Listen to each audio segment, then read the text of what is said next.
Eto po kasi may pinuso dito si Antonio Trillanes, mga kababayan. No? Asan ba dito? Ito. ICC, eto na ho, mga boss. No? Warrant of arrest na ho, mga kababayan. Simula 2016 ho, kailan po ba nagkamali o walang katotohanan yung sinasabi ng dating senador na si Antonio Trillanes? Madalas po tama. Yung palabas ng mga Duterte, yung sinasabi ni Digong na si Trillanes daw ho ang nagbenta ng West Philippine Sea, mga kababayan. Di ba? Yun yung palabas ni Digong. Ang mga nakikita po nating kilusan, galawan, kasama na po ng mga tsinador. Halos parang etong mama na to na nakaputi ang nagbenta ng West Philippine Sea sa China versus doon sa pinapakalat niya na si Trillanes. Kasi daw po, si Trillanes, nag-backdoor ya sa China, ganito, ganyan. Pero ito pong tinatamasa natin, ito pong kaguluhan na ginagawa po ng China, mga kababayan. Parang ang pagkakaintindi ko po, etong mama na ito, ang may kagagawan ng lahat ng iyan, mga bossing. Di ba? Ngayon, eto na.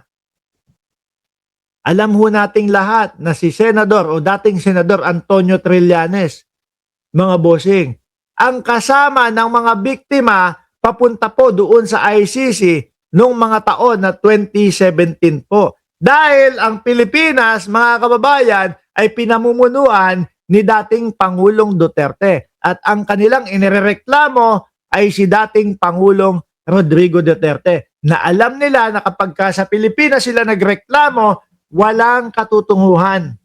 Yan pa nga lang sa ICC na balitaan ni Digong na iniimbestigahan siya. Ano ginawa? Kumalas agad, natakot agad.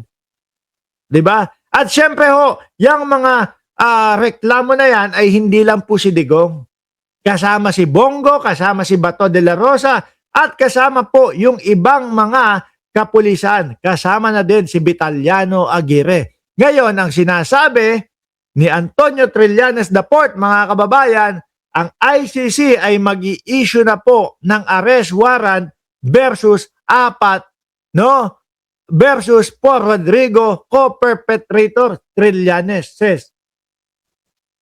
Ang nakikita ko po dyan, mga kababayan, doon sa 4 na sinasabi, Vitaliano Aguirre. Ayan. No? Dikit ni dating Pangulong Duterte. Yung si Danao, baka yun. No? Sino pa? Bongo at Bato de la Rosa.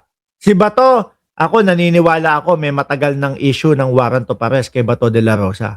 Simula pa lang ho nang sinabi ng dating ombudsman. Simula pa lang po sinabi ni Ombudsman Boying Remulla, yang si Bato de la Rosa, meron yan na warrant of arrest. May mga intel ho yan. Malalaman po nila, mapapasilip nila yan doon sa kanilang mga intel. Totoo ba yung sinasabi na meron akong warrant of arrest? Kaya nga ho, tignan nyo si Bato de la Rosa, hanggang ngayon hindi lumalabas. Hanggang ngayon nagtatago ho, mga kababayan. Kasi alam niya, meron talaga yan. Sabi ni Rosewin, special mention, yang si Bato sa ICC. Kasi alam nila, meron. Si Bongo, kaya nakakapasok pa po yan sa Senado. Kasi nga, alam din nila na wala pa, hindi pa gawa. Kaya ganyan. Yung kay Bato, kung hindi pa gawa yung warrant niya, papasok pa ho yan. Mga kababayan. O, di ba?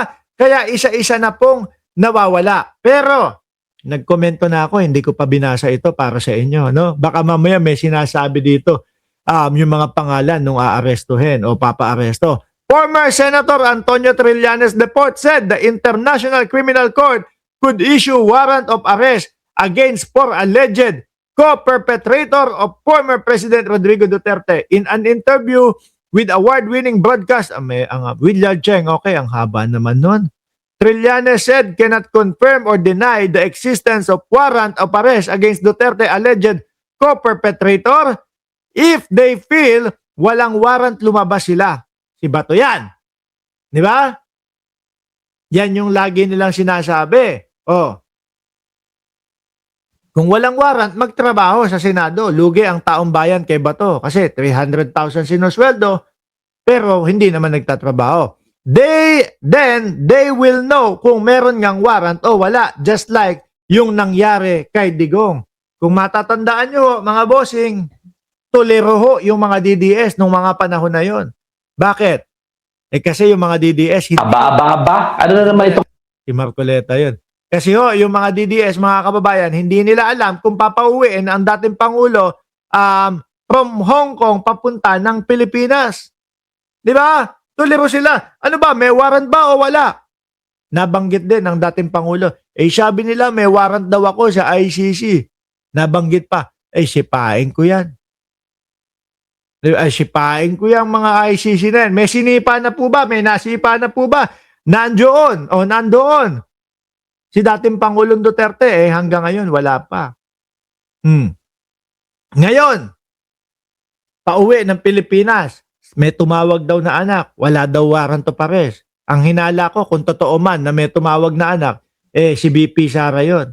No? Dahil ako hanggang sa ngayon, tumatakbo sa utak ko, hindi kaya sinadya ng Vice Presidente na maaresto ang kanyang tatay para sa ganon ay sa 2028 election, may paawa effect silang gagamitin. Ito yung sasabihin nila paulit-ulit sa mga botante na kung gusto nyo talagang makauwi si Tatay Digong, ay iboto nyo ako. Yung ganun lang ho. Di ba? So ito daw ho, mga kababayan, yung mga kasama doon sa mga kasapakat daw ni dating Pangulong Duterte. Included among Duterte's alleged co-perpetrator are Senator Ronald Bato de la Rosa, Christopher Lawrence Bongo, former PNP Chief Camilo Cascolan, Oscar Albayalde, then Davao City, Vicente Danao, former National Bureau of Investigation Director Dante Giran, former PIDEA, tama ba? PIDEA, Isidro La Peña, at Justice Secretary Vitaliano Aguirre. Ang nakikita ko, yung sinasabi, baka yung apat. Si Danao, si Aguirre, si Bongo, at si Bato de la Rosa. Pero eto daw, yan ang paraan kasi na para matanggal sila dito sa ICC case, mag-participate sila, mag-cooperate sila, kagaya ni Las Cañas. Si Las Cañas yata, witness na no? Sino kaya dito ang maglalaglag kay dating Pangulong Duterte? Aba, syempre mga bossing, merong ganyang mangyayari talaga. Tingin ko baka si Albayalde, yan, pamilyadong tao yan. At saka madaming humahanga dati kay Oscar Albayalde mga kababayan. Syempre, ikaw ba naman, mga bossing, di ba? Ano tawag dito? May pamilya ka, nautusan ka lang. Ginawa mo lang naman yung inutos sa iyo bilang PNP chief. Tapos masasama ka sa mga ganon. Sige, putang lang yan. Iidiin ko na kayo. Total naman, inutos nyo lang at ako sumunod lang sa aking trabaho para ako ay makauwi. Baka si Albayalde sa hindi ipapahuli. Bakit mga bossing? Kung naalala nyo, mga bossing, no? Kung naalala nyo mga kababayan, ang sabi ni Bato de la Rosa, sabi ni Bato de la Rosa, ayun po, meron ng ICC sa loob ng Pilipinas. No? Hinihikayat po nila yung mga kapulisan na magtestigo laban po sa akin. Nung umiiyak si Bato, nung nakakalantad pa siya, sabi ni Danilo Espejo, boss, ninja cup yan. Ay, ganun ba? No? Pero hindi.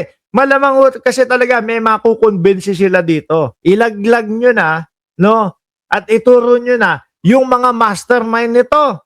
Tapos kayo, imbis na kayo, ikukulong namin sa ICC, ang gagawin namin sa inyo, pababayaan namin kayo na kapag ka may hearing every 6 months, saka na lang kayo pupunta sa ICC. Saka na lang kayo magta-travel sa ICC, tapos uwi kayo. Basta makipag-cooperate kayo. Ano?